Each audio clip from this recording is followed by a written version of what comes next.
We getting nuts tonight. Oh man, I got things all wrong right now. Yeah, we're getting nuts. It's already nutty right now anyways. What's happening, everybody? Sorry I'm a little late. Jeez.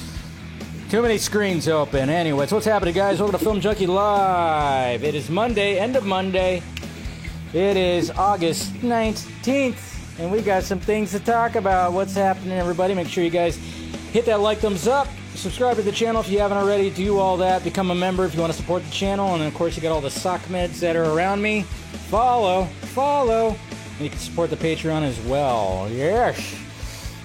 We got plenty of things to talk about. We're going to be talking about some DCU news and some smart words that were actually said from James Gunn when it comes to VFX artists, because that's been a touchy thing when it comes to Marvel Studios, at least.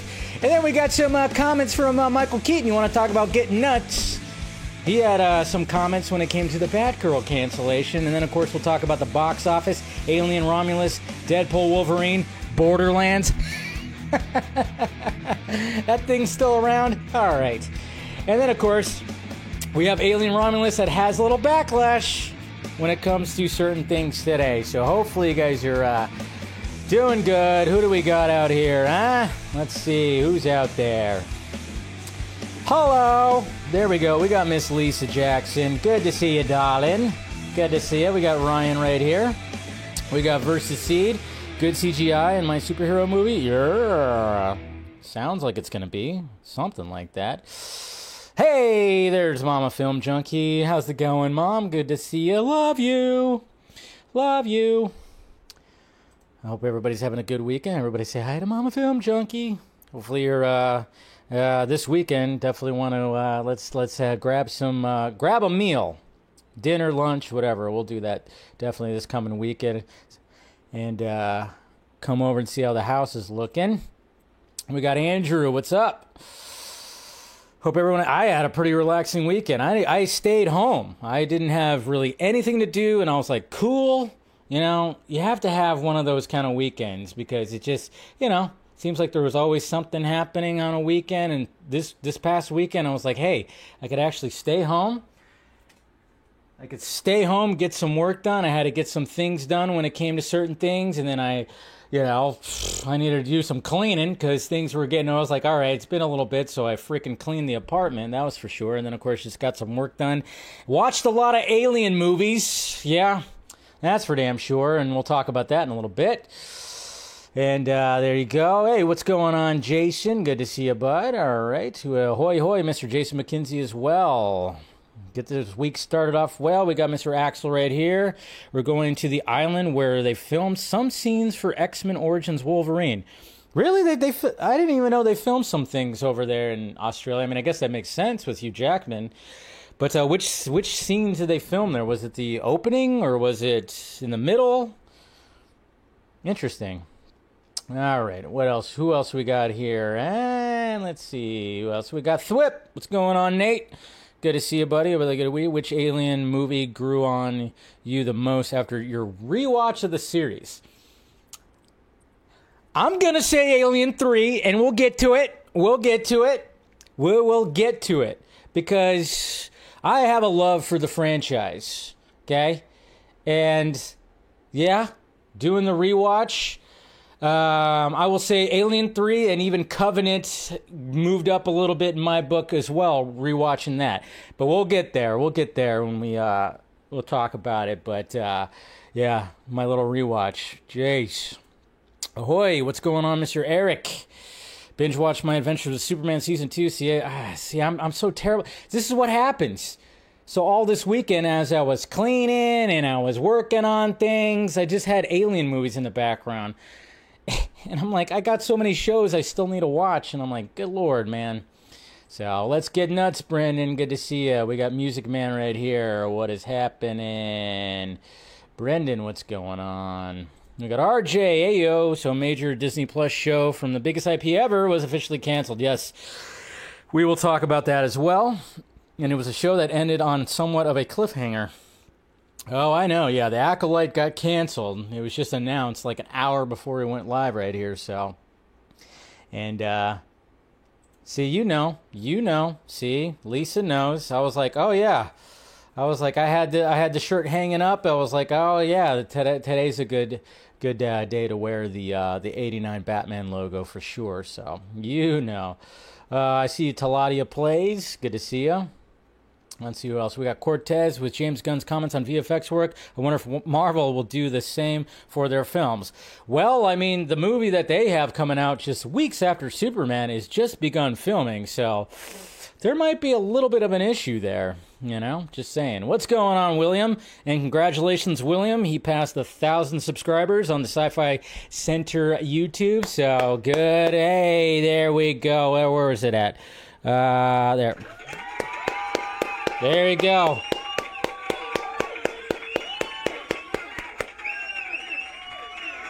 Love to see it. Love to see it. Love to see my fellow colleagues move up when it comes to the YouTube world. So congratulations.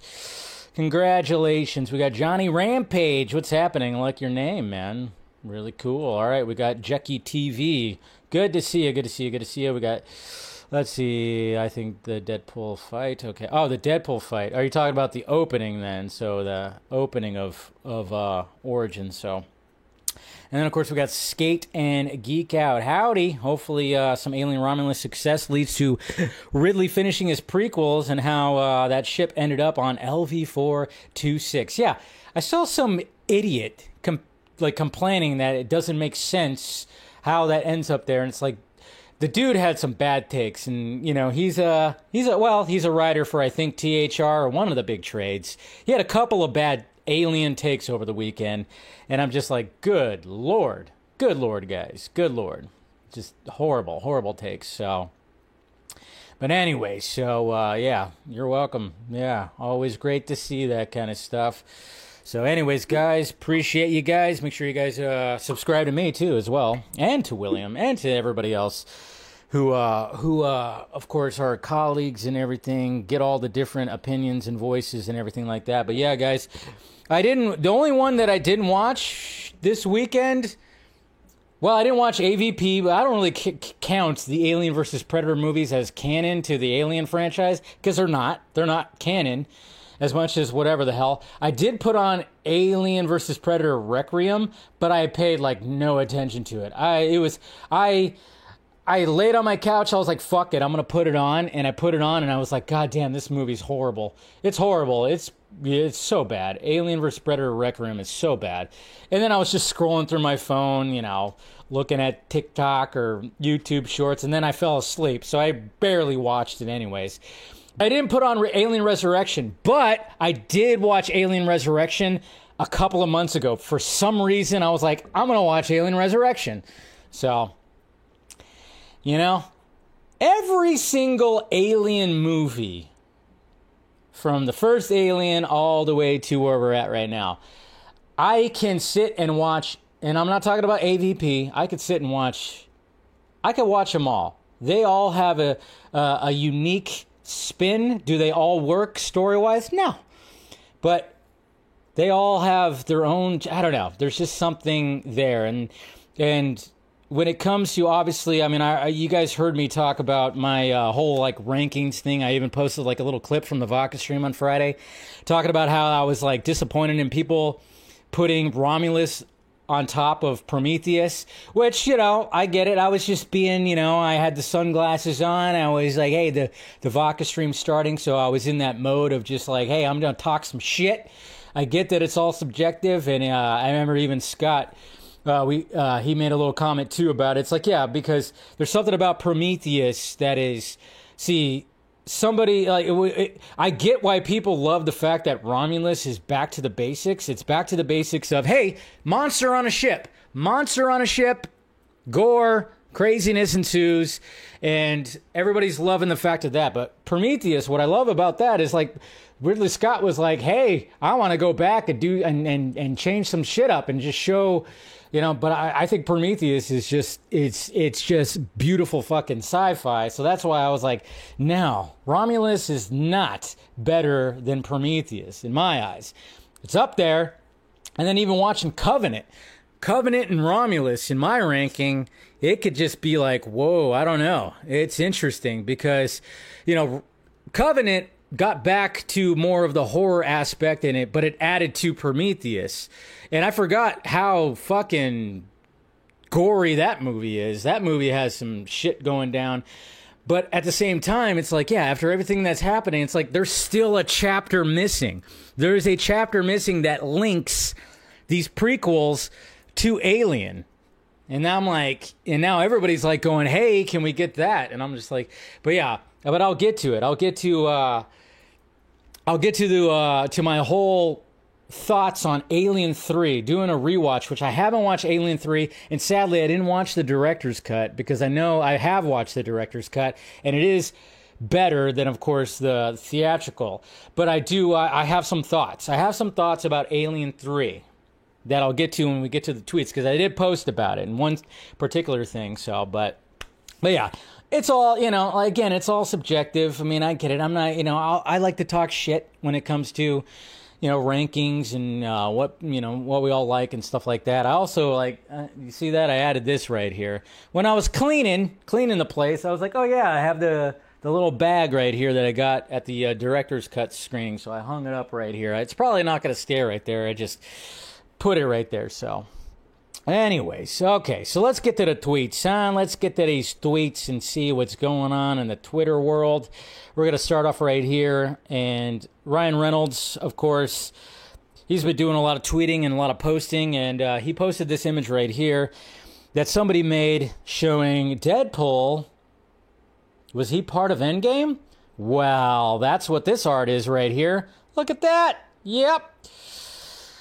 He posted this from Rahal Arts right there. So that's a pretty good edit right there, putting that Avengers, you know, the time travel suit on Deadpool right there. So that was pretty cool. And I love the fact that Reynolds did that.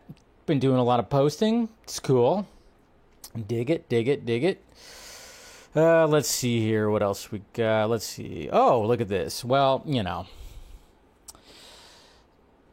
Superman and Lois. I mean, the new Superman and Lois. You know what's great about Superman and Lois when it comes to live action? I mean, it seems like there's been a lot.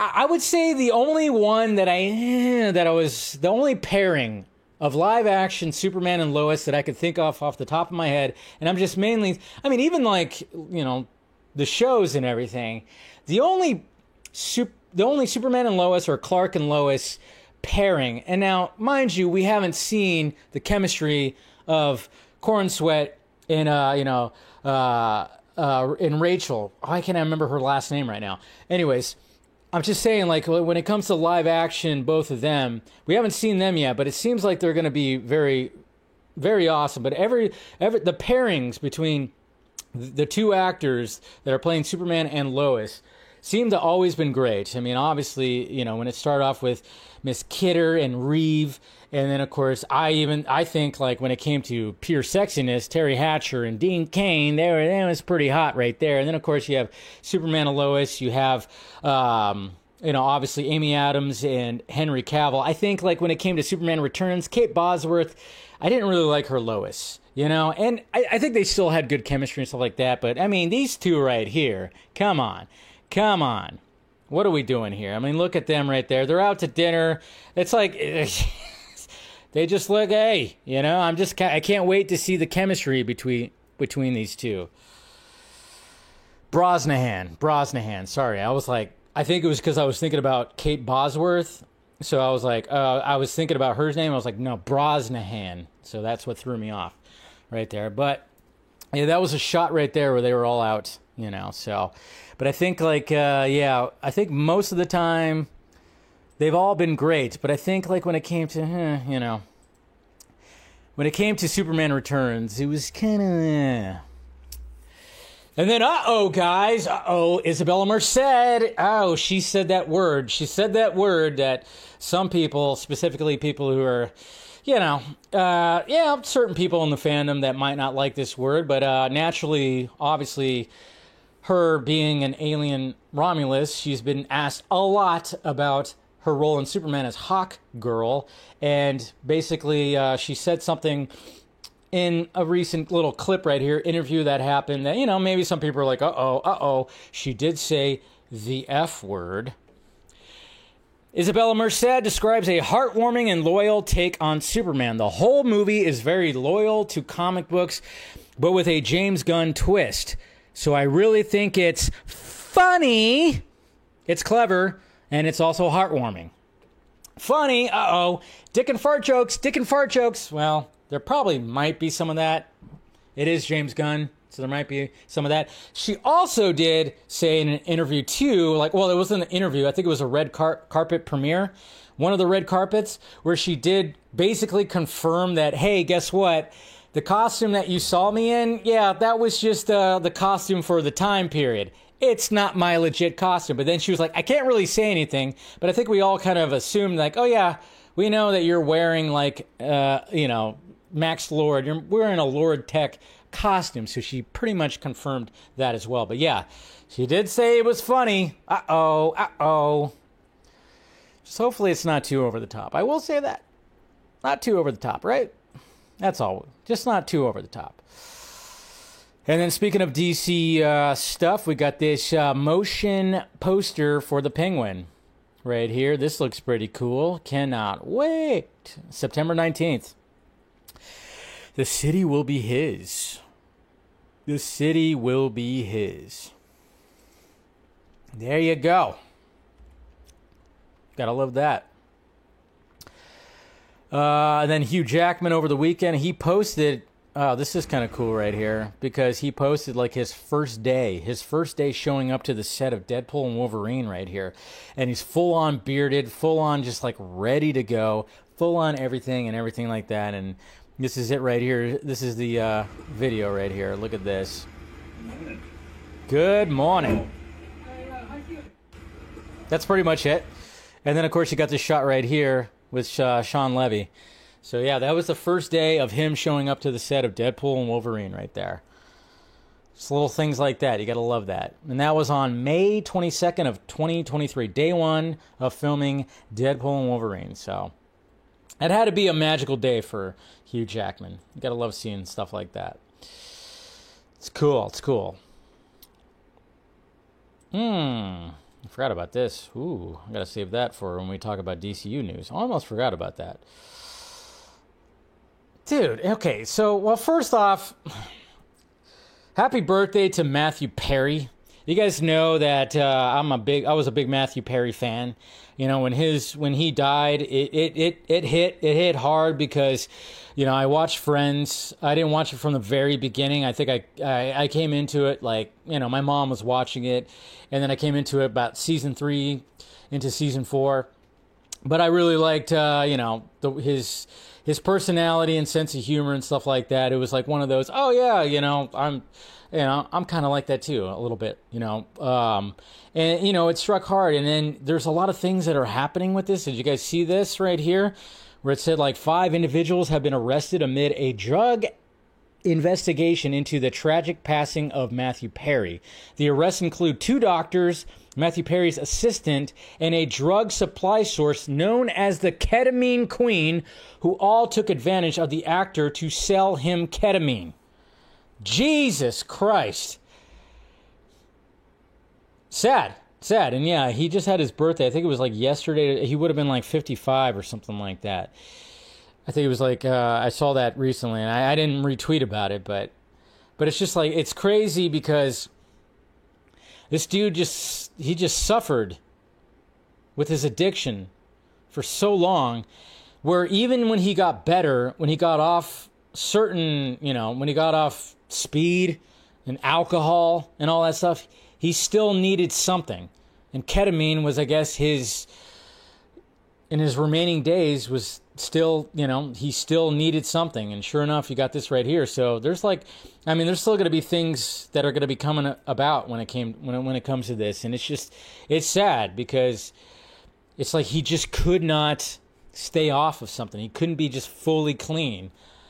And then, there was even something else that came out where I saw a report that said his last thing that he said to his, I guess, one of his assistants or something like that, give me a big, huge dosage. He wanted a super dosage because I don't know what again, when he saw how Matthew Perry was in his remaining years and where it didn't even feel like Matthew Perry, you could tell the fame and the drug use and alcohol use really took a toll on him.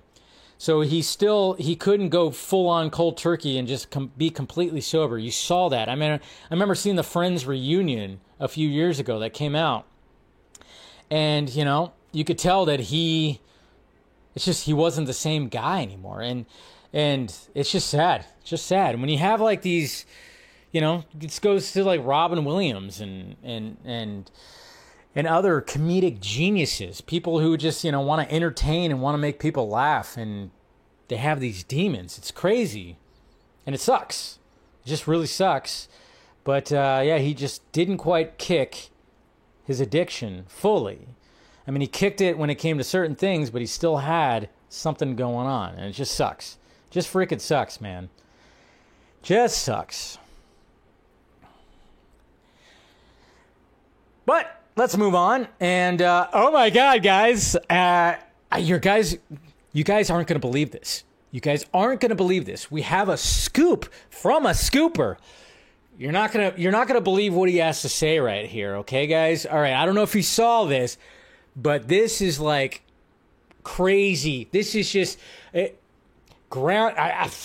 I'm just taken back. I did not know that this was actually happening when it came to the Fantastic Four movie. But according to Daniel RPK, Robert Downey Jr.'s Doctor Doom is reportedly from the same universe as the Fantastic Four in Fantastic Four First Steps. Oh my God, can you believe it? What? That's right. How did he get that freaking scoop? I don't know. He's got sources that are just deep into Marvel Studios that, wait, Robert Downey Jr.'s Doctor Doom is from the same universe as the rest of the characters of Fantastic Four? I'm totally taken back. I'm taken back, guys. I don't even know. This information is just crazy. Just absolutely crazy. Exclusiva! Yeah, right there. Jesus Christ. Come on. Are we fucking kidding me? Sometimes these scoopers, man. And I've always said that Daniel RPK, when it comes to a lot of scoopers, he's probably one of the more better ones, maybe. And I don't know. Lately, I've just been kind of going, I don't know about this guy now. Now I'm kind of back in the whole, really? I think we all kind of figured that out. But there's going to be an added little, I don't know. It's just dumb. Anyways, whatever. But this right here, this intrigues me. Oh my God. This is so freaking, when I saw this right here, I went, what? Really? Because the first actor that was actually reportedly that was going to be tied to this role right here of this, and I went, I don't know about that. I don't know about the first actor that was rumored to actually maybe take on this role of a certain kind of biopic of a certain individual who, may he rest in peace now, and who is an icon and a legend. I cannot believe this right here. And I went okay, yeah, this is actually something I 100% want to see. Nicolas Cage will play John Madden, the storied football coach and sports commentator, in a drama from, that asshole David O. Russell. Hugh Jackman was reportedly circling the role last year. Didn't see Hugh Jackman in the role. Do I see Nicolas Cage in the role? Hell yeah. Are you kidding me? Nicolas Cage playing John Madden? Sign me up. Yes. That's cinema right there. Even though it's David O. Russell, and we know he's kind of a not kind of a douchebag. He's a douchebag. But if he's gonna bring us Nicolas Cage as Says John Madden. Well, I mean, I can't say that I'm not intrigued and I want to see that, because I do want to see that. What the hell? Crazy. Just absolutely crazy. Anyways, I just thought that was cool. I was like, wow, they're really doing that. That's funny. Speaking of Hugh Jackman, there's a selfie right there that he took. Looking pretty cool in his Wolverine costume and sunglasses. Oh, we got David Ayer right here. Yeah, he's still kind of sneaking in some things. Actually, okay, when we get done with the tweets, I do have like an off topic when it comes to David Ayer's Suicide Squad that somebody actually brought to light to me earlier today, well, this morning actually. But we do have this right here. We have a shot of, Harley Quinn, Margot Robbie, little test shot right there that he posted in his Instagram stories. So he's still doing some stuff when it comes to the Ayer cut.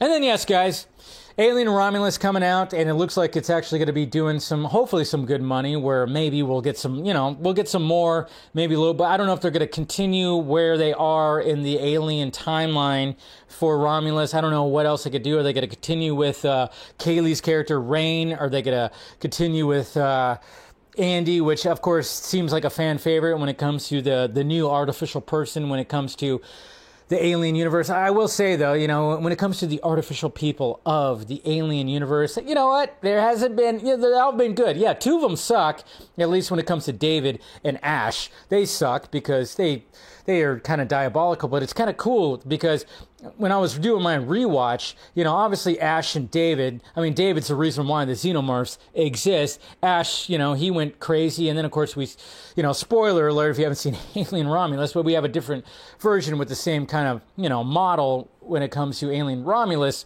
But we have Andy, who's like, everybody's just raving about Andy in the artificial persons community of the Alien franchise. And but anyways, that's besides the point. Fede Alvarez had a pretty interesting idea when it came to doing an Alien vs. Predator movie, and he said right here to co-direct with Dan Trachtenberg, so they would kind of switch off, and because Trachtenberg did Prey, he did Alien Romulus, so why not them do a double duty on coming together to do Alien vs. Predator? And my whole thing is, wait. Let's pump the brakes on that a little bit. Let's not do that quite yet.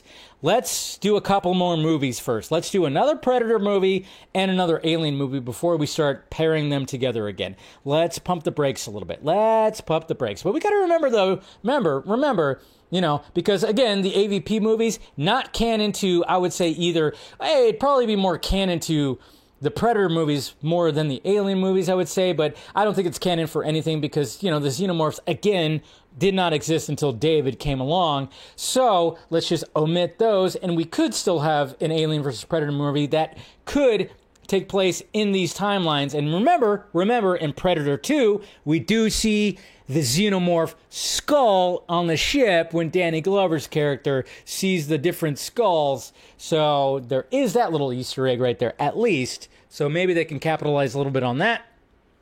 But yeah, it shouldn't be present day. No present day AVP. It should be all in the future. There should be Marines. There should definitely be Marines. Just like when I played that video game, and it was fucking awesome. Anyways. Hey, Stephanie T's here. Good to see ya. We got some more behind the scenes of Channing Tatum. Some really, washed out Polaroids right there of him with the Gambit suit. So we got those. That's pretty cool.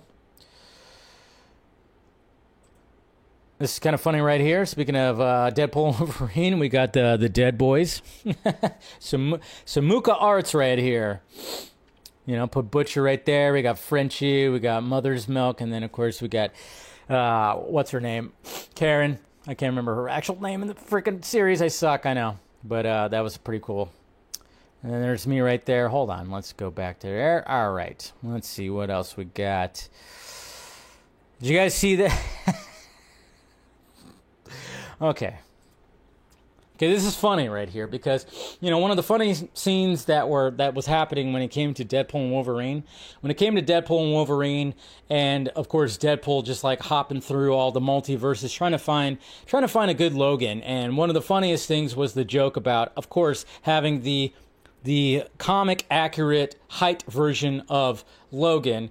And naturally, when we see that, we see Hugh Jackman's face on it, but obviously there's an actual actor that did play the character, and they just put Hugh Jackman's face on it. And, well, here's the guy right here, and, well, does anybody else think he looks a little bit like Tom Holland?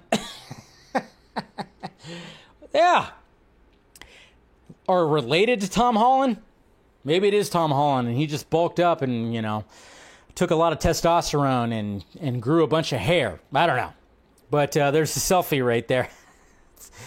It's hilarious. I don't know what the guy's name is, but yeah, he is, he is that height. And you know what, to be honest, they didn't actually need to put Hugh Jackman's face on there. They could have just had his face. He has a good Wolverine face. I'm not going to lie. He has a good Wolverine face. Sadly, I don't know what his name is. Let's see. I thought it was actually in the tweet, but it's not. What's his name? Does somebody mention his name? Nah, I don't think anybody mentioned his name. But doesn't he look like Tom Holland? Yeah, I didn't see anybody mention his name. It's not Danny DeVito, that's for sure. Could have been. I'm actually surprised that they didn't do the Danny DeVito thing, especially with Ryan Reynolds' connection to those guys over there. I would have thought. But, I don't know, what is his name? I don't know what his name is, so. But, pretty funny. But yeah, he posted that, and I thought that was cool. That was cool.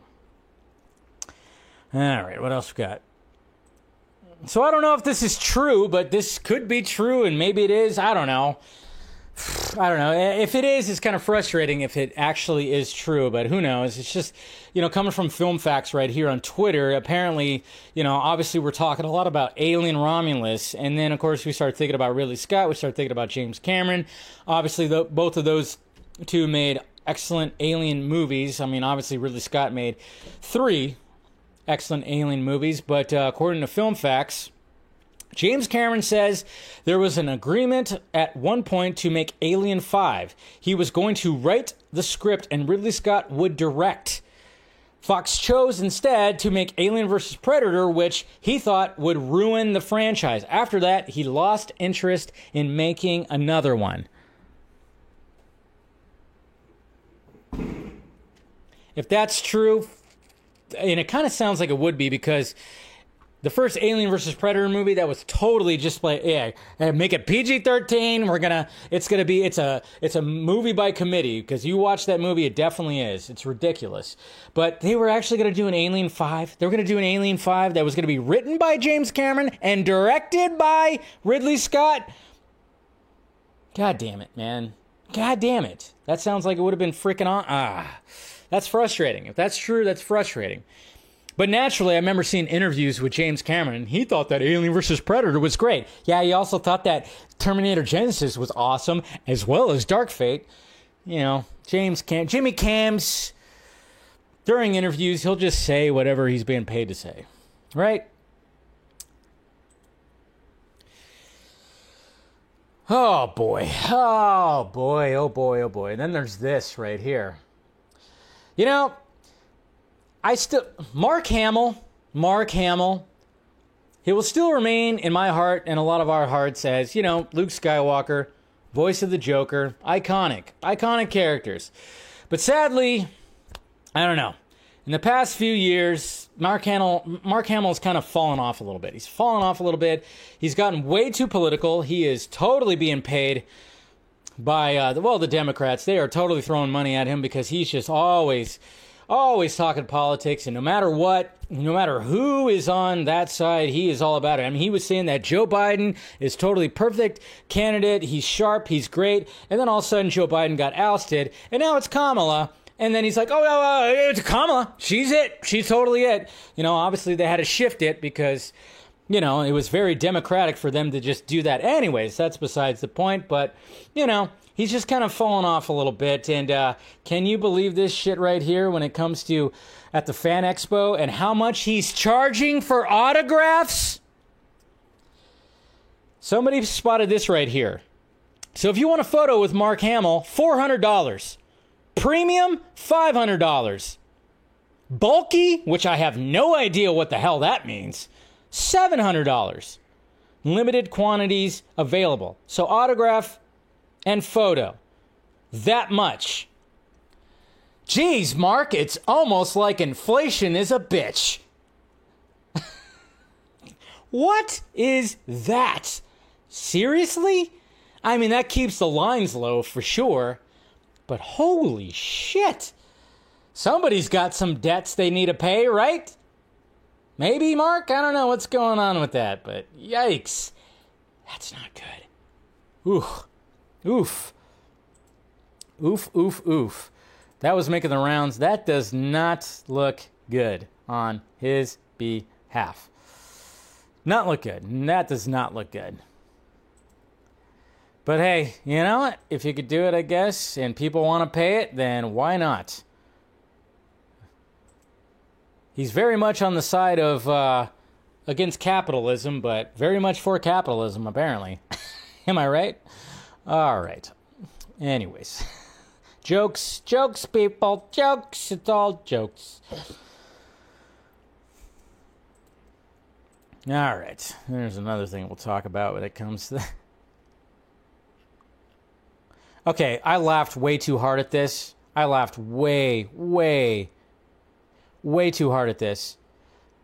But if obviously if you've seen Alien Romulus, and somebody tweeted this right here, and they're like, this is my reaction the last 15 minutes of Alien Romulus. Huh? What the hell is that? I mean, if you've seen it, you know exactly what we're talking about right there. That's just, I don't know, that little clip from Days of Future Past, it just made me laugh. It made me laugh. It was pretty hilarious. Just good stuff right there. Anyways, what else we got? We don't need to talk about that. We don't need to talk about that. Nah, we don't need to talk about that. Let's see what we got right here. I already posted that.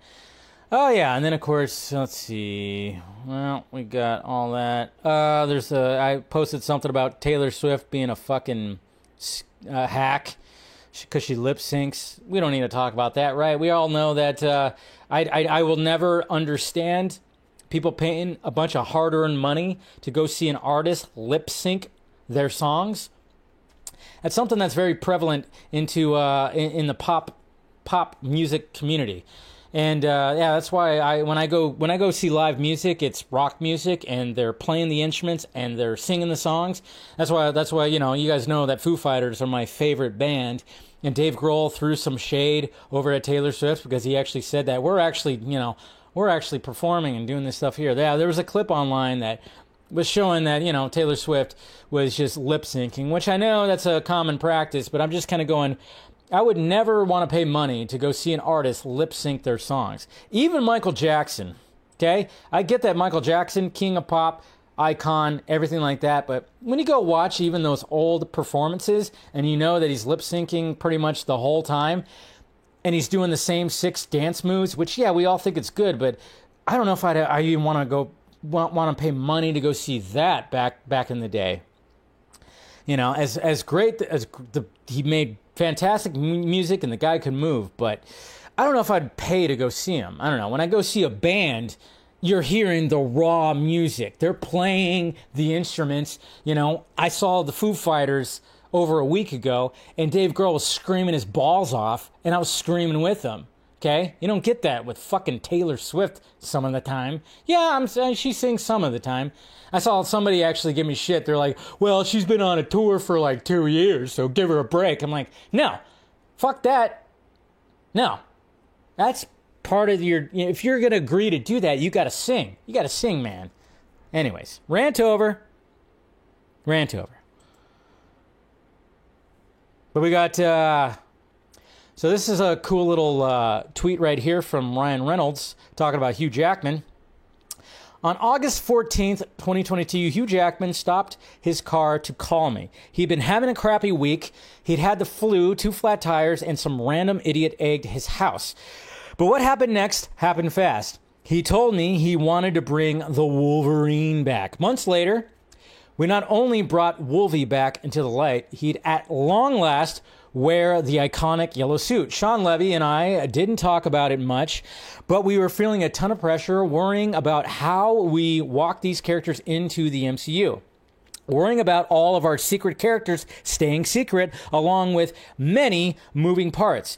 But when Hugh stopped onto set in that suit, everyone knew something special was happening. I remember thinking everything was going to be okay. For months of filming and what felt like 100 years of editing and post-production, I had a front row seat to Wolverine, watching and learning from my friend and favorite actor. Two things came true. Sometimes I eat too much sugar and secretly egg his house so I can feel something. And number two, I can be both a fan and a friend simultaneously. I met him in Sydney around 2007. So that's what Droga was saying earlier. That's where he's visiting today, apparently. Back then, he was already a movie star, and I walked onto set a supporting actor. Showing up midway through production isn't too different to starting a new school. I was a nervous mess. Film sets can have a scary imbalance of power, and I remember seeing how he treated every member of the crew with genuine respect and appreciation. He made a case that the term filmmaker isn't just for people with the name on the poster. I don't know anyone more thoughtful, kind, and classy than this man. He'll do anything for someone he loves. He'll do anything for someone he just met. A Deadpool and Wolverine Hugh didn't just make dreams come true for fans of Wolverine. He made my dreams come true, too. He is the X-Man. So that is freaking awesome. And then, of course, posted these images right here. And then there's that infamous image right there of him just looking just ridiculously vascular and ripped. And then he got a hug, and then he got laughter happening right there. So nice little tribute. Nice little tribute right there from Ryan. Nice little tribute. Okay. So now let's talk about Alien 3. Let's talk about Alien 3 for a little bit here. Now, when I did my rewatch, obviously after watching Alien Romulus, I started off timeline order. I started with Prometheus, went to Covenant, then Alien, and then Aliens. And then I was like, all right, time to watch Alien 3. Hadn't watched it in a while, sadly. Was not the director's cut. But, I was like, all right, let's see how I feel about this movie. I haven't seen it in years. Let me see how I feel about this movie after watching all the other Alien movies. And I was like, okay. Yeah, this movie, I know, it's a dark movie, and it's David Fincher, and it very much feels like a David Fincher movie, and you know what, I don't mind that. I like, the movie is shot well, and it feels like a David Fincher movie. I know he hates this movie, he doesn't want anything to do with it, he's talked about it many times, but one of the things that Alien 3 does so well, is the fact that when it comes to Aliens, the prior movie, I mean, it ends on, it's not like a super happy note, but kind of, because the core of Aliens is Ripley finding Newt, and then they are the core because there's like a motherhood thing that's happening right there. And then, of course, you could correlate that to the fact that they have to take on the evil queen. So you got like motherhood. I mean, that's what I kind of like about Aliens a lot, is the fact that it's, it is a movie about motherhood. It really is. It's a very female empowerment movie because the two leads are female, and then the antagonist overall is female. Motherhood. But man, when they start off Alien 3, they just throw all that shit out the fucking window because Newt is just dead. It's like, oh man. It's like she drowned, man. I mean, oh my God. And there's an appreciation for it. There is somewhat an appreciation for it because it's like, yep, we're just gonna fuck everything up. And it does make sense because if you think about it, this movie came out in 1992, Aliens came out in 1986, so naturally you couldn't have the same actress play Newt because they're in cryo sleep, and this is 6 years later? Yeah, you wouldn't be able to pull that off. She would be fucking 18, 19 years old, so they couldn't quite, so they needed to actually do that. But it's just, man, when you watch Alien 3, it's like they take some liberties with the story being on this prison that's a bunch of dudes, and then you got Ripley. It's got good moments. Overall, there's a lot of bad moments, and yeah, it's a weak chapter, but I do appreciate it a little bit because it's got that Fincher quality to it, and it's a dark, dark story. And then, of course, that's where Ripley does, and even though like she gets impregnated, by a face hugger, and I guess because it's a queen, it takes a long time for it to grow, because in other movies that shit grows really quickly and just bursts out of the chest. Not with Ripley though. She's special because she's got the queen inside her, so it's gonna take a long time. It's gonna brew a little bit. It's interesting. Anyways, there's my whole Alien 3 spiel right there.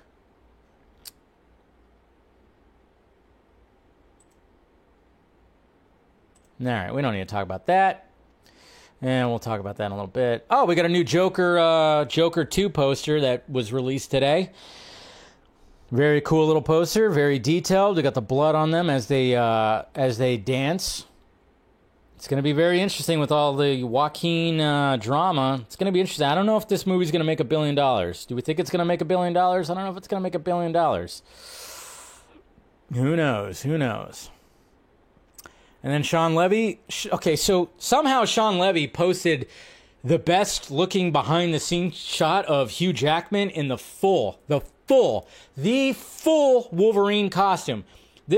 And he's smiling, but it just works with everything. It's like, oh my God, look at how freaking awesome Hugh Jackman looks right there in this shot. He's smiling. He's got the cowl fully on. He's got, this is obviously in the final act. He's got blood on him. The arms are exposed, looking jacked. Hugh Jackman. But how awesome does he look right there? He looks so freaking cool. Right there. That could be on a poster. It's like, how is a behind the scenes shot look so good? Looks so freaking good. Man, he was eating those, 6,000 calories a day, right?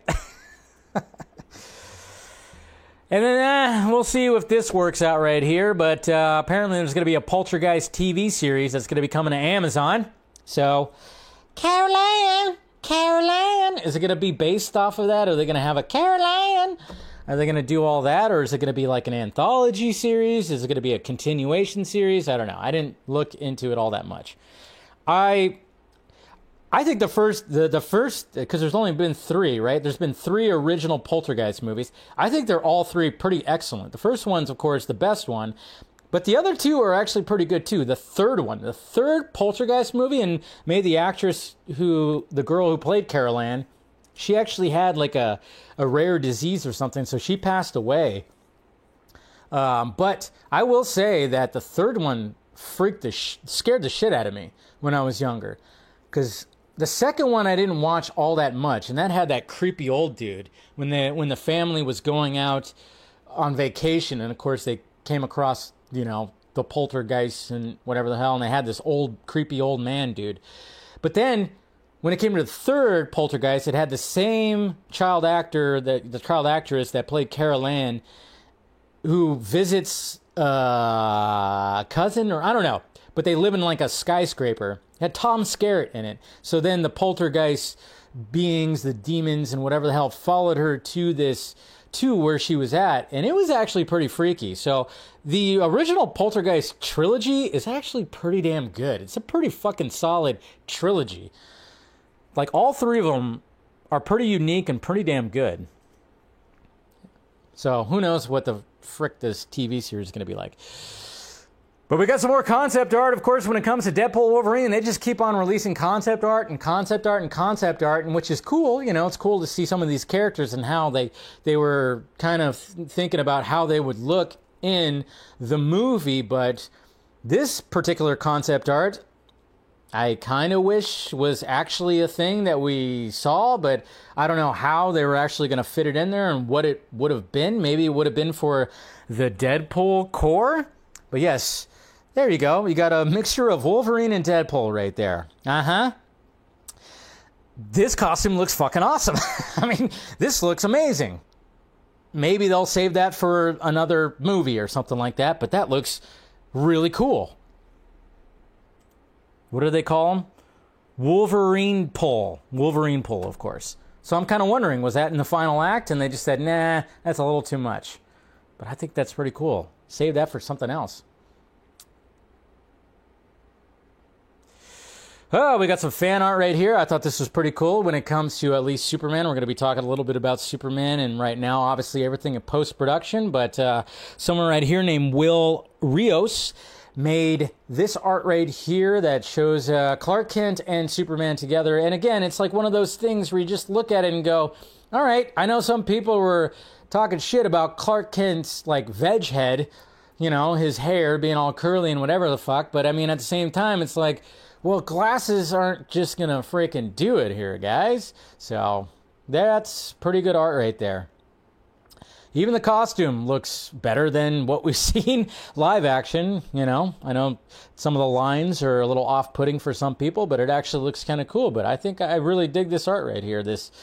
And yeah, if you look, you'd be like, yeah, maybe they're the same person. But yeah, the hair definitely is something.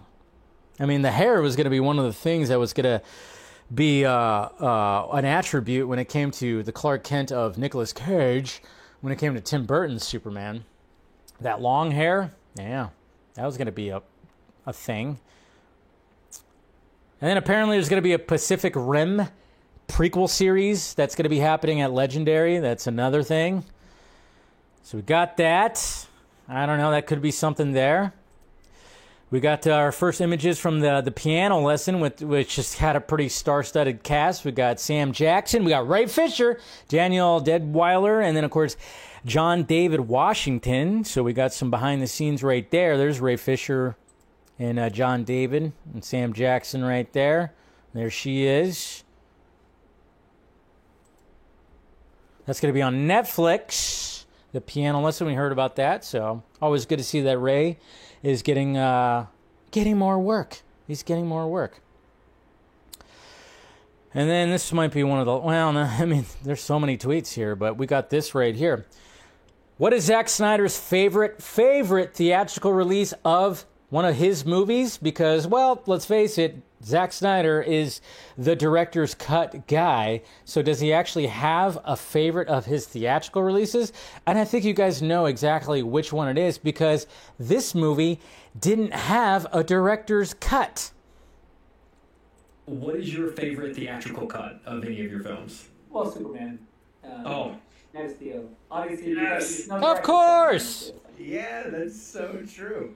That's a good answer. God, but that Man of Steel is a freaking masterpiece, man. Honestly, I feel like this is a lot. One of Zimmer's best scores. Oh yeah, it's beautiful. 100%. Easily one of Zimmer's best scores. That's really incredible.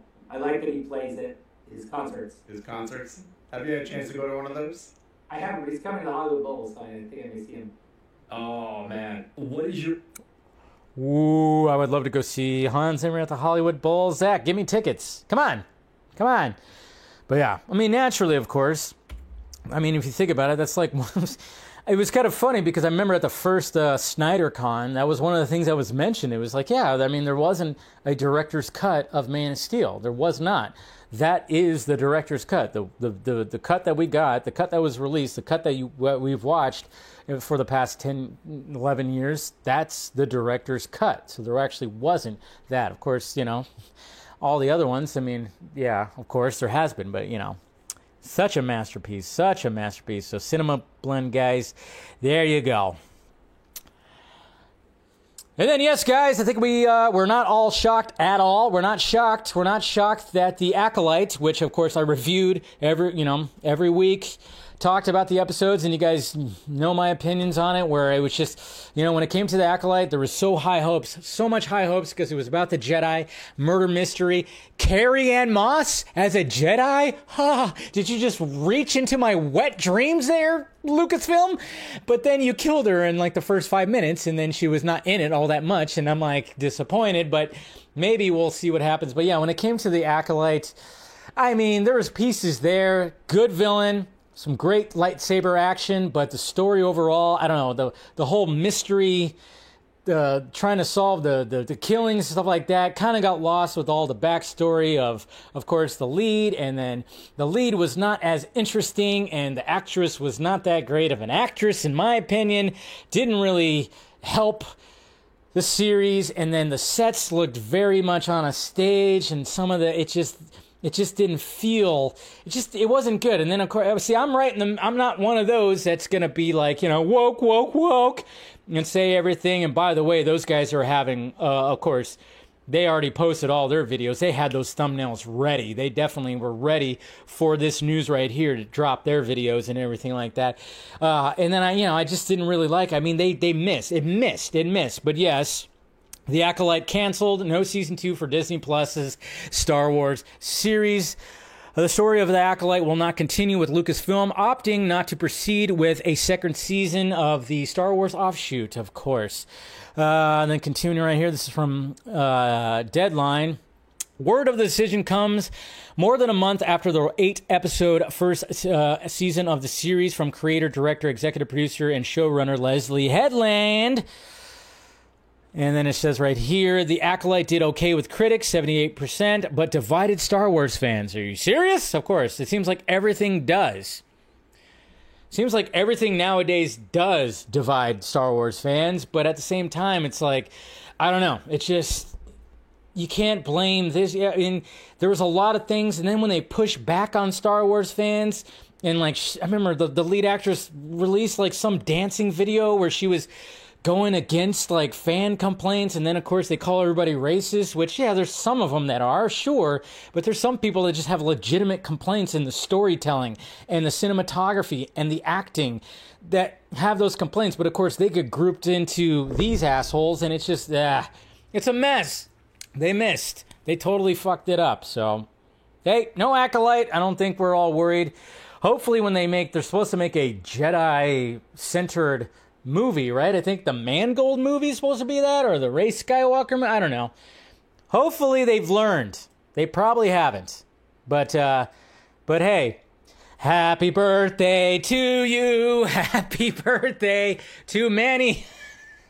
Of course, he was in The Acolyte. Bad timing, but hey, he'll be okay. It's just kind of funny because after the news of The Acolyte, all of a sudden we got Nexus Point News right here just saying happy birthday to Manny Jacinto, which he was one of the best things. He was one of the best things. He was one of the best. He was probably the best thing of the whole fucking series. Dude was a badass. So at least there's that. It's just kind of funny. That was like, wow, bad timing. Bad timing. All right. Jeez, that was a lot of tweets, guys. Sorry that took so long, but there was a lot to talk about. Just a lot to talk about. Yeah, Cortez, I saw that when it came to A24, Friday the 13th. Yeah, that is brought back up. That's not dead in the water, not dead in the lake, I guess you could say, but, so. Yeah, that got brought back up. All right, let's talk about the main topic here. All right, let's talk about the main topic. All right, so first off, let's see, where am I at here? Make sure I got my things. Okay. So we're talking DC stuff. We're going to talk about this right off the bat right here.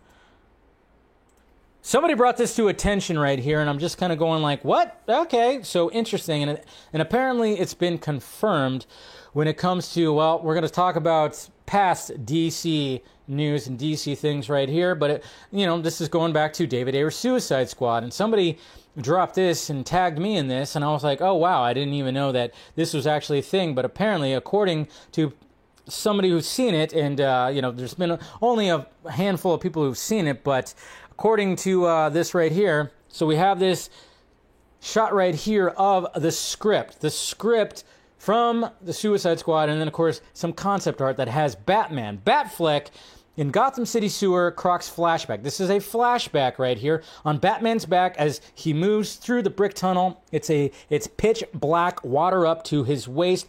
On Batman, night vision is mounted on his skull, which that would be cool to see. He wears his, of course, breathing apparatus, which we saw. Batman's night vision point of view obviously infrared lights in his gloved fist light the way. Two glowing eyes, I should say. So we would have saw glowing eyes of him underwater. Killer Croc bursts from the sewage and punches Batman in his face.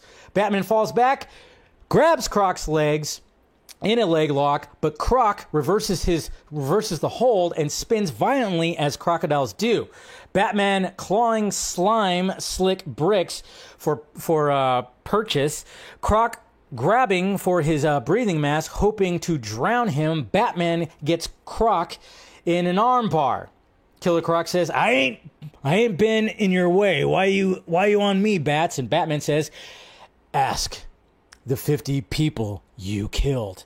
And then Batman hauls back with all his might. Crack! Snaps Croc's arm.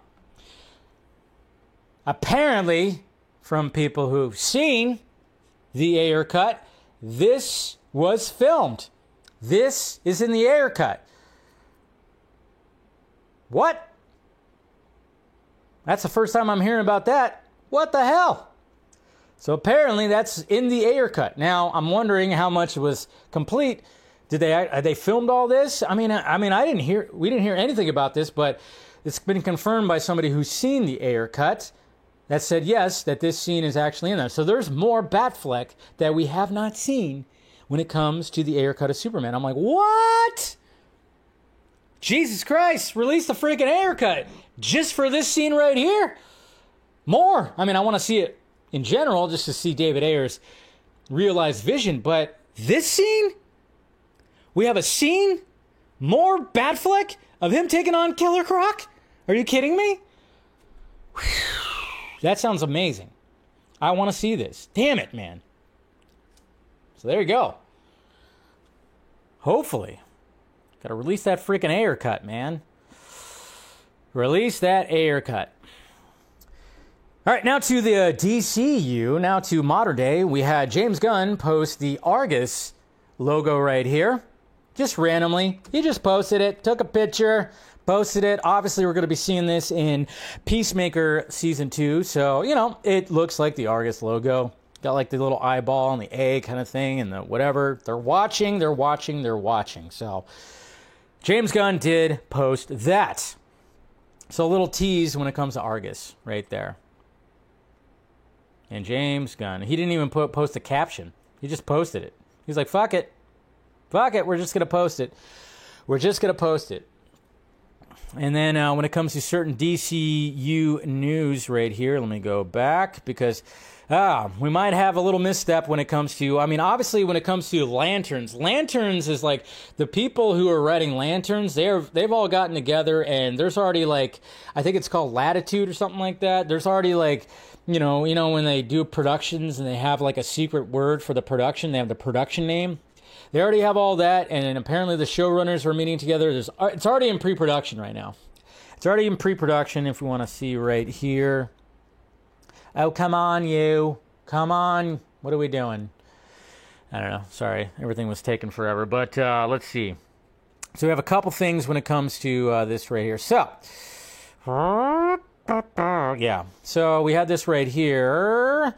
From DC Film News, last week, Vanessa Baden Kelly's provided an update on her Lanterns episode right here. Missed my table read for the morning show today while we break my episode of Lanterns, but we were able to zoom it in.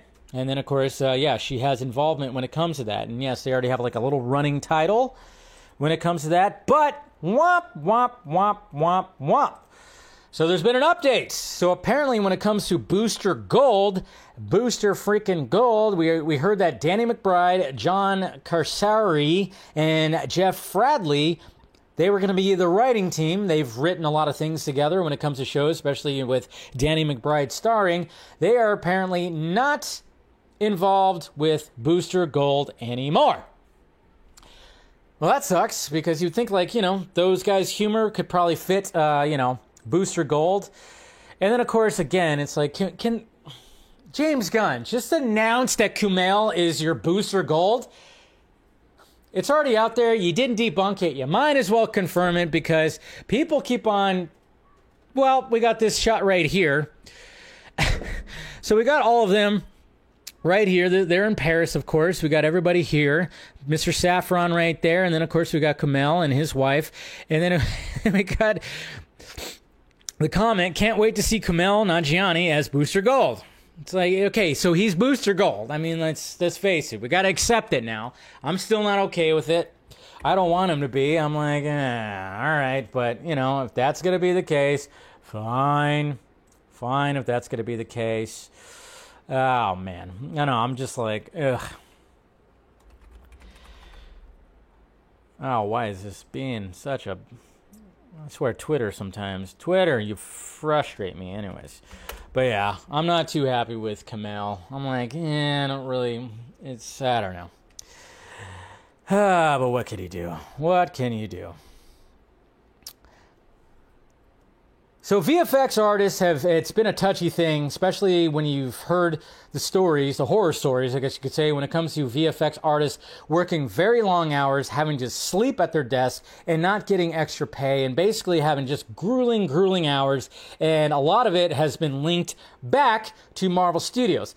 Now, when it comes to DCU, James Gunn wanted to talk about the VFX artists that are going to be working on Superman and pretty much the DCU altogether. And this is actually very smart when it comes to him and answering things on social media. If you do some research, you'll see my films have always taken a different approach, and I've always given my VFX artist collaborators time to do their jobs properly and the respect they deserve. And the quality of the VFX in those films is uniformly great because of it, and because my friends at Weta and Framestore and ILM and more are amazingly talented. Follow up. This is why we wrapped on Superman a year before release, and why they've been hard at work on many shots for months before that. This is why we start heartedly editing during the shoot. It's why I prepare so vigorously, and why we only shoot finished screenplays. And Supergirl, which I'm not directing, is being handled the same way. I can't praise the VFX artists that help us create magic enough.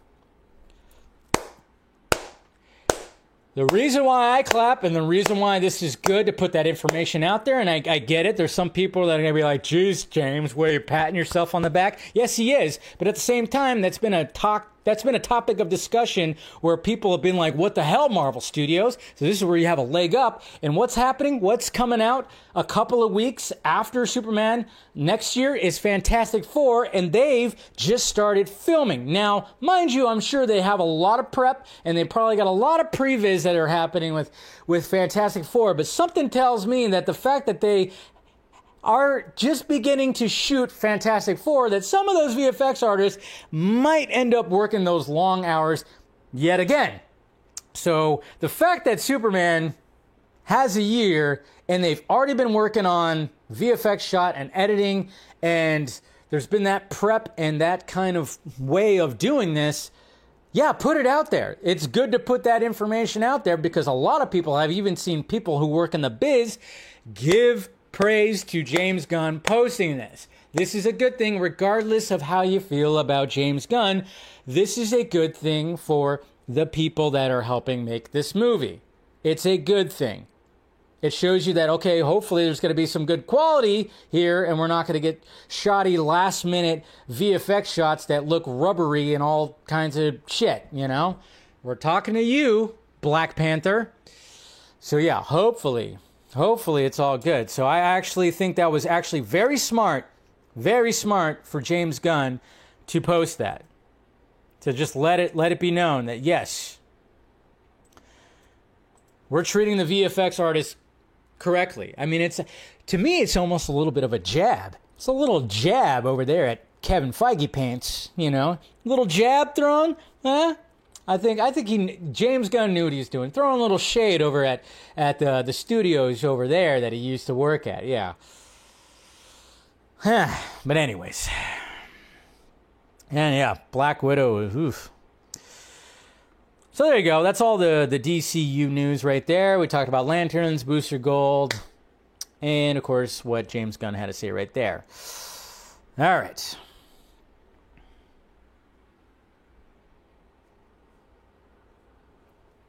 Oh, are you ready? Are you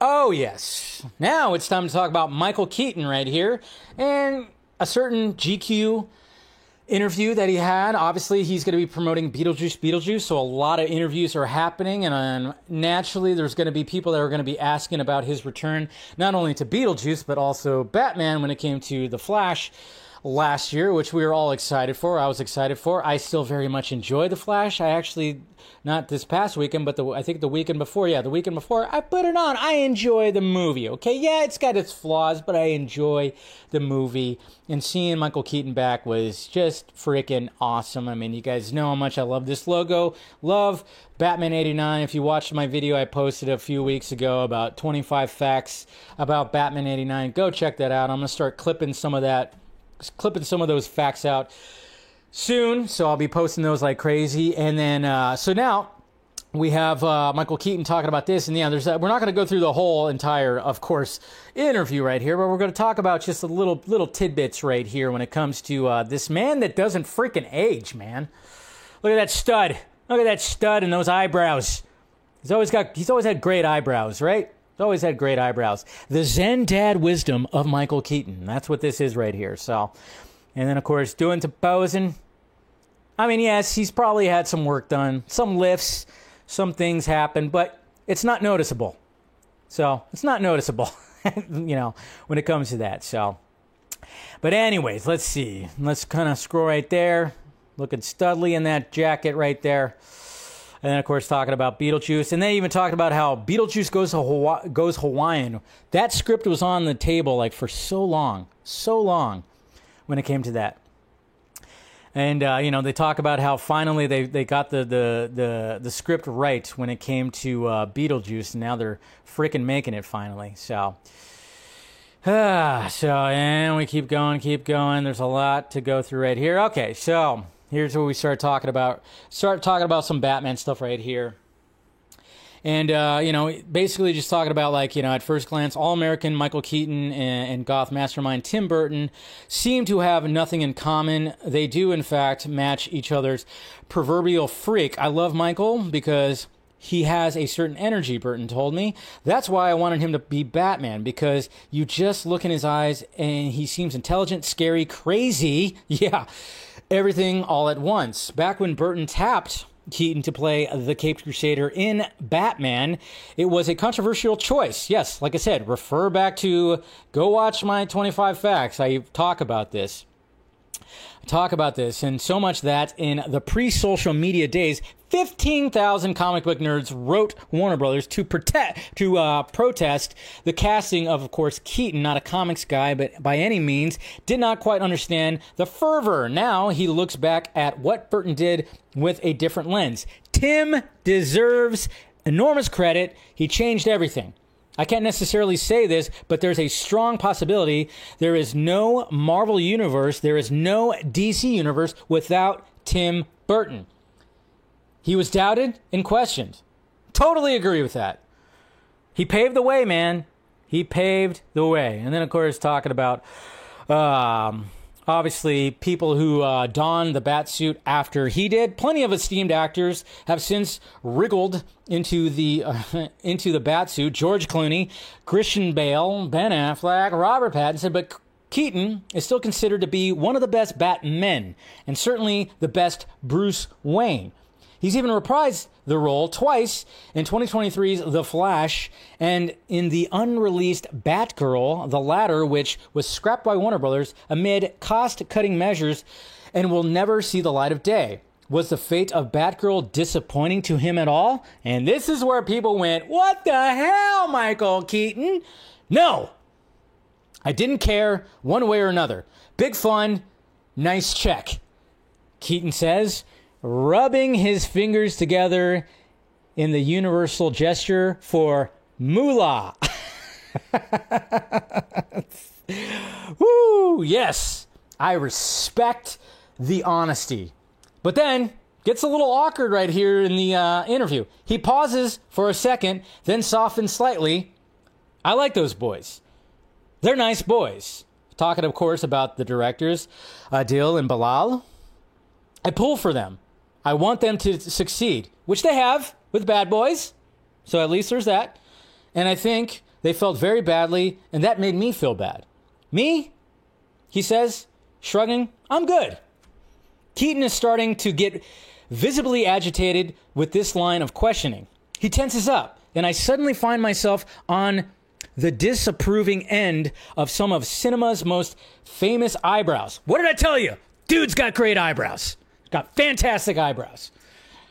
Why does everyone want to talk about Batman all the time anyway?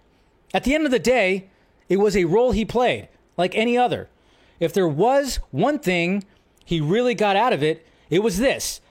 I'm nothing but only respectful and grateful 100%, Keaton says, and proud of it actually, because I like to prove everybody wrong. It's fun for me. There you go. Keaton can say that, yes, fuck it, whatever, Still kind of wondering how much he was actually going to be in Batgirl. I mean, obviously it wasn't going to be a cameo. He was very much going to be in it. Kind of wondering, but he has every right to just be like, hey, you know what? It did that. I got paid.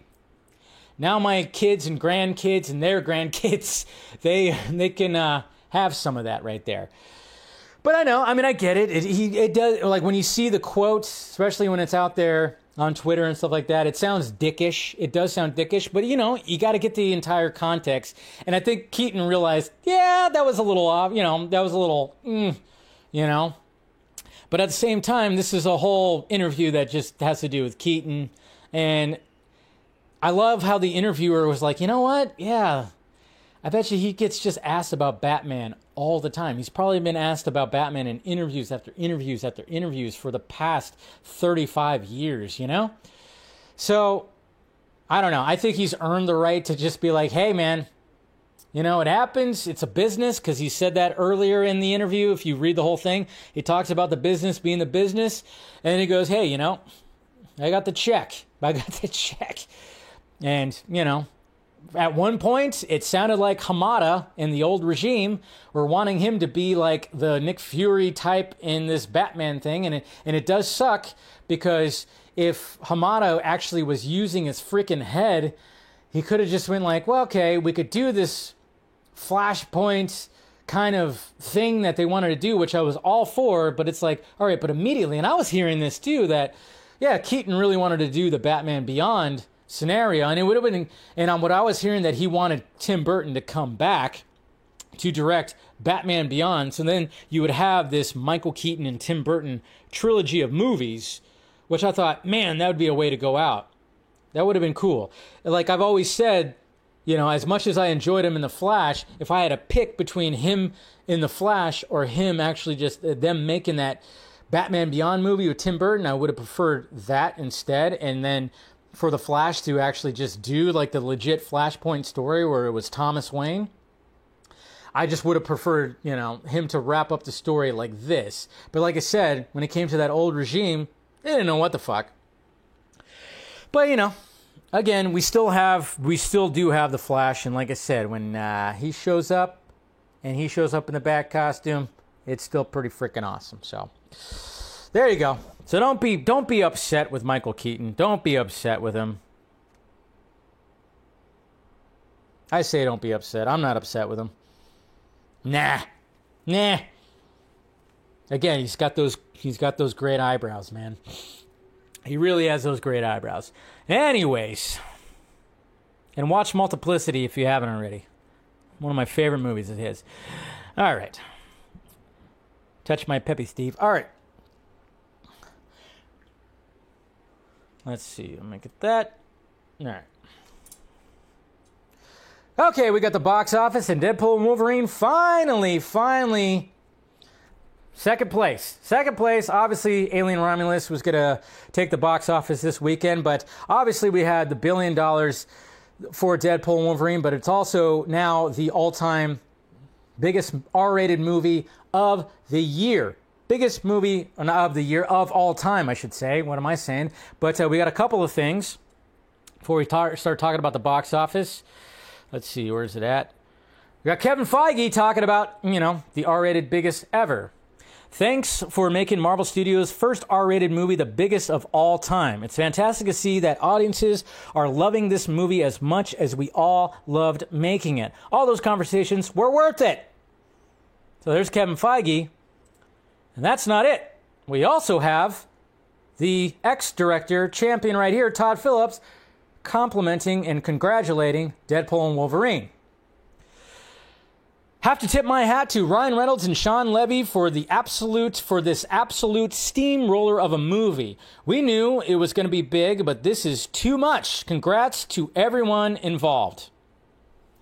And there you go, Todd Phillips congratulating, passing, the R-rated comic book trophy to Sean Levy and, of course, Ryan Reynolds. So that's cool. It's just cool to see directors appreciating directors, producer, all that stuff, and then of course the fans and everything like that. Now we got the overall box office. We knew that Alien Romulus was going to be, fairly big and not like huge, but we knew it was going to be something, and everybody was talking about it. Let's face it, it was all over the place. I saw it. You saw my review. We discussed it on the Vox stream and everything. So let's see what the numbers are right here. $42 million domestic over the weekend. And then, of course, we have an overall right now. The numbers currently, when it comes to Alien Romulus, $68 million international with a grand total of $110 million. And what's great about that, it was an $80 million budget, so they've already exceeded that. Now, no profit yet. Obviously, the whole thing about 2.5 to 3 times the budget that they want to get to. But that's what's great, though, that it was under $100 million. It was back to the basics. Everybody was like, I saw people that were hating on it too. Naturally, there's always going to be a discourse, but at the same time, I'm just going, the low budget. I mean, obviously, if they want to continue on what Ridley Scott was trying to do, those movies had bigger budgets. They did, because there was a lot more going on. But when you have like back to the basics, where it's like practical effects and everything, I think there's got to be something else that's going to be coming. But the good thing is like the budget was low, everything was low, and we can get more of these movies, man. These filmmakers, and good job to Alvarez for doing that. But anybody want to know where Borderlines? That's that Madonna fucking song, right? Who cares? Because nobody cares about this movie. Borderlands on second week, it's at $18.6 million. 71.8% drop. Nobody cares for this movie. I don't even, like I said, not even the cast cared about it. Eli Roth, I don't even know what was going on, and because I was hearing that he made a lot of changes, but then again, it might have been studio. I don't know. All I know is Eli Roth apparently is going to be making Thanksgiving 2. He's going back to where he shines the most, which it comes to horror and slasher kind of stuff. But yikes, yeah. That thing, it's already going to be on video. It's already going to be on streaming in like a week or something like that. So wowie. Wow. There's your box office. There's your box office report.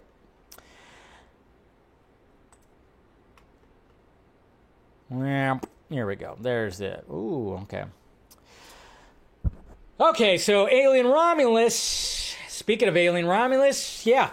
Everybody's loving it. Everybody's loving the fact that there's practical effects and, limiting the VFX, because, what makes Alien great is the fact that practicality was always like a big thing when it came to, of course, the first 2 Alien movies, naturally being the fact that, VFX were not exactly where they are right now. And then you get to Alien 3 and they're really trying to do those digital CGI effects, and that didn't age well really at all. So when you get to practicality, it's great. But there was a certain character, and again, if you haven't seen Alien Romulus and you haven't been spoiled by this certain character that shows up, you might want to, close it out right now, because we are going to be talking a certain spoiler, the biggest big spoiler when it comes to Alien Romulus, and a character likeness that returns.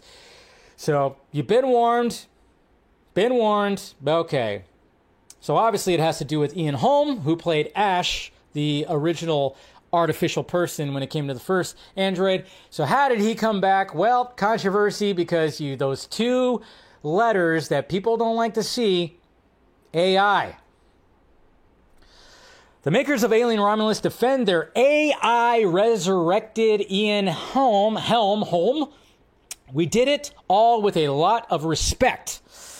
Ooh, so a lot of people are like, what? How dare you? How dare you? So here's the article right here from the LA Times. A familiar face unexpectedly... Let's see. A familiar face appears unexpectedly a third of the way into Alien Romulus. The gruesome new, of course, blah, blah, blah. The inclusion of a new synthetic humanoid android bearing the likeness of the late actor Ian Holm has already sparked impassioned online reactions. Social media users have questioned the ethics of the multiple scene cameo, with some calling it digital necromancy. I'm like, okay. Like, I guess, like it's saying that they're going to use that term. That's the first time I've really heard that term before today. And then, of course, it says right here, while Alien Romulus director Fidel Alvarez admits to using AI to create the illusion, he hopes viewers will consider the film's larger intent. Quote, "We were not trying to do what can't be done, which is to reproduce that person's talent as an actor, because this is another character." Alvarez, who told the Times, "The only thing they have in common is the likeness, because, yeah, it's not actually Ash. It's just another android called Rook, who, of course, is the same model as Ash." Makes sense. And then, of course, let's see. We don't need that. And then it says right here, another quote from Alvarez. "We knew we were going to create an animatronic," says Alvarez, using the term for an on-set lifelike robot, and that later we were going to do CGI enhancements in the mouth and in the eyes, depending on the shots. Then the question arose, what face does it have? Who is it? Alvarez says his team considered the whole range of synthetics in Alien films over the years. Lance Henriksen, of course, who played Bishop in Aliens. And then again, of course, you got David Fisher. Yeah, he obviously shows up in Alien 3 in the latter. And that was like a whole thing when it came to even that. The only one who hadn't reappeared and who we found fascinating was Ian Holm. Alvarez reached out to Holmes' widow, Sophia de Stempel, to explain the idea and to ask for her thoughts. Then he discussed it with Scott, who had remained acquainted with Holm throughout his life. Both parties were enthusiastic about the proposition of Romulus. In the last 10 years after The Hobbit, Ian Holm felt like Hollywood had turned its back on him, and his widow felt he would have loved to be a part of this, says Alvarez. He loved the character in particular. Scott sees the presence of Rook as a way for Alvarez to dip into some of the artifacts from the very first film. Ian Holm suddenly appearing as a company on board robot, that's a bit of an old-fashioned word there, was a great idea, says Scott.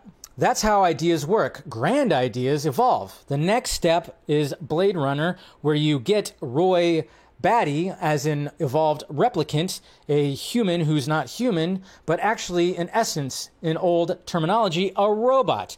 But, and then, of course, just kind of goes on and just kind of really talks about that.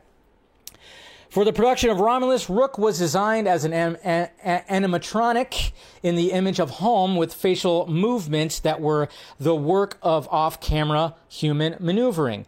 It was 80 to 90% done by puppeteers, depending on the shot, says Alvarez, describing the subsequent CGI enhancements in post-production as for, of course, eye work, so that the animatronic had a little more life, and in the mouth to make the lip sync better. He also had British actor Daniel Betts on set in Budapest to record the facial capture with the cast. During filming, the lines were read in real time using animatronic.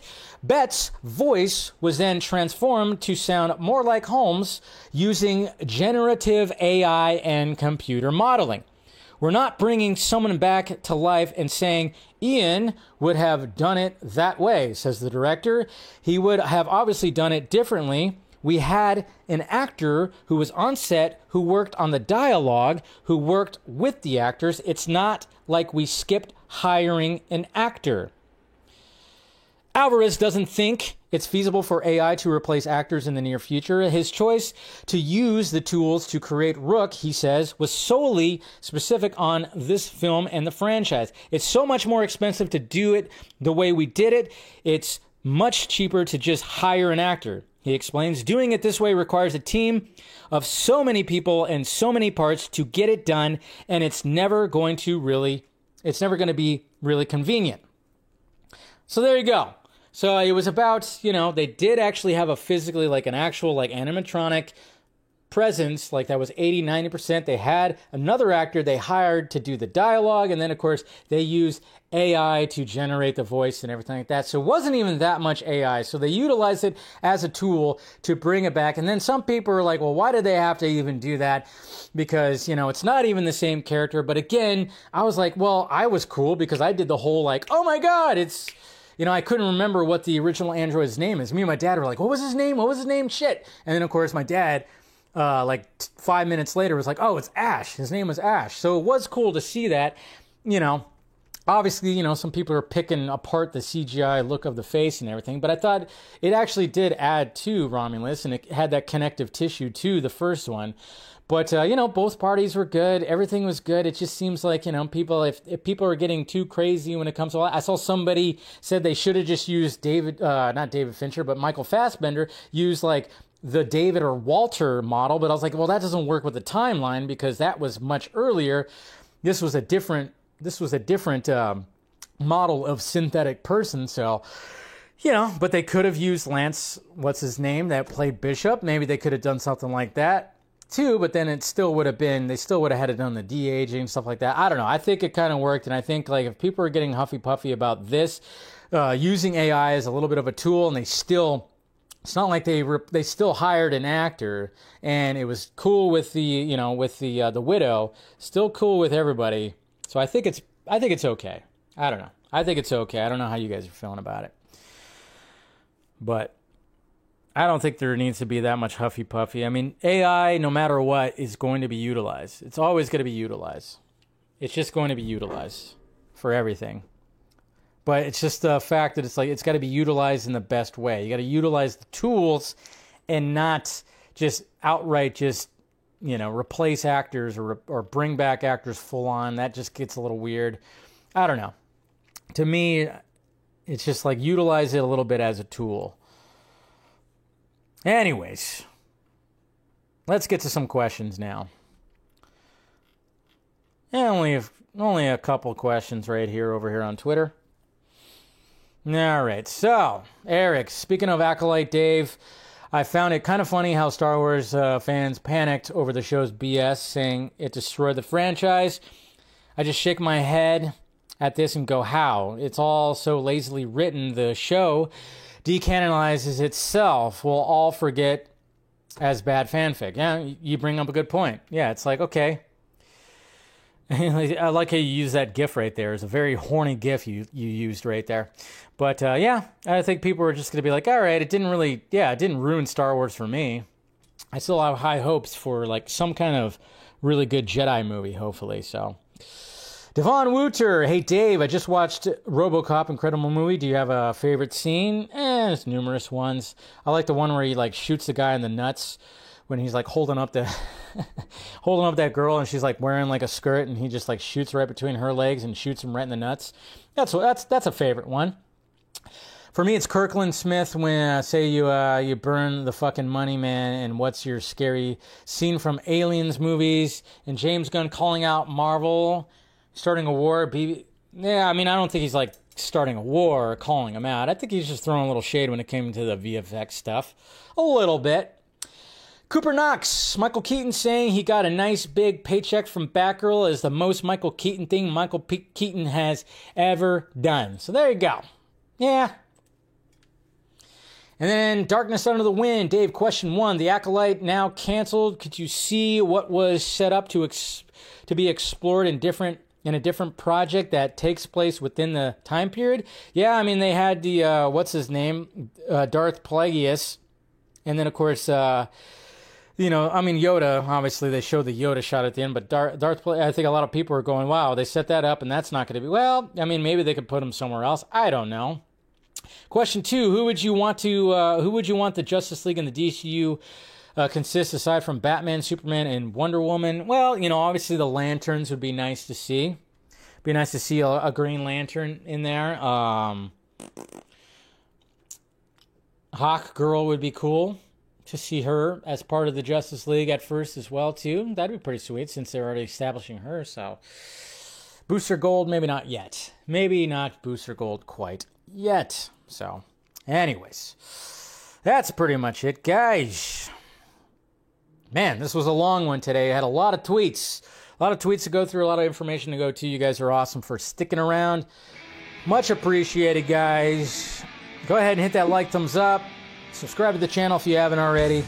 Become a member if you want to support the channel and do all that. Or if you want to support the Patreon. I did post a Patreon pod last night where, I do a rant off on a Sunday, pour a drink, rant off. I'm mainly talking about alien stuff. I was actually watching Alien 3 as I was recording that podcast. That's how much I was not fully paying attention to Alien 3, but for about a half an hour I had it on the background. So I do a little commentary when it comes to Alien 3 on that little pod right there. So listen to that, subscribe to that if you want to, and I appreciate you guys.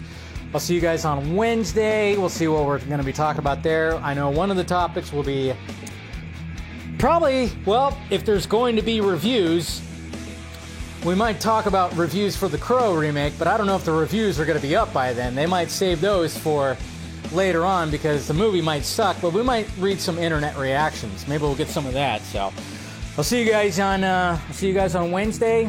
Thank you for spending some time with me. Love ya. Talk to you later.